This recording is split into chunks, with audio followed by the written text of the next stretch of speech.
ఇది నిజంగానే పక్షినా లేక దేవుడి చేతిలో చేసిన పెయింటింగా? ఇది ప్రపంచంలోనే అందమైన బాతు మాండేరియన్ డక్. చూడండి, ఈ రంగులు ఎరుపు, బ్లూ, బంగారం, తెలుపు అన్ని కలిసినప్పుడు ఒక కలల ప్రాణిలా కనిపిస్తుంది. ప్రకృతి సృష్టించిన ఓ లైవ్ ఆర్ట్ వర్క్ అన్నమాట. ఇది ఎక్కువగా చైనా, జపాన్, రష్యా దేశాల నీటి తీరాల దగ్గర దొరుకుతుంది. ఇప్పుడు యూరప్, ఇంగ్లాండ్ లో కూడా ఆర్నమెంటల్ బర్డ్ గా పాపులర్ చెందింది. మగబాతు మాత్రమే ఇంత రంగులుగా ఉంటుంది. ఆడబాతు మాత్రం బూడిద రంగులో సింపుల్ గా ఉంటుంది.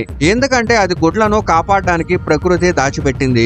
ఇంకా వీటి రెక్కల రంగులు సీజన్ ప్రకారం మారతాయి. మేటింగ్ సీజన్ తర్వాత మగబాతు తన రంగుల రెక్కలను కోల్పోయి కొంతకాలం గ్రే కలర్ లోకి మారుతుంది. వీటి జీవిత కాలం సుమారు 6 నుండి 10 సంవత్సరాలు. మరో ఇంట్రెస్టింగ్ విషయం ఏంటంటే ఇవి చెట్ల మీద గూళ్లు కడతాయి. పిల్లలు పుట్టిన వెంటనే చెట్టుపై నుంచి కిందకి దూకి నీటిలో పడతాయి. చైనీస్ కల్చర్ లో వీటిని శాశ్వత ప్రేమకు సింబల్ గా కన్సిడర్ చేస్తారు. అందుకే వీటిని లవ్ బర్డ్స్ ఆఫ్ ఏషియా అంటారు. ఇంత అందమైన పక్షి నిజంగా ఉందంటే నమ్మగలరా?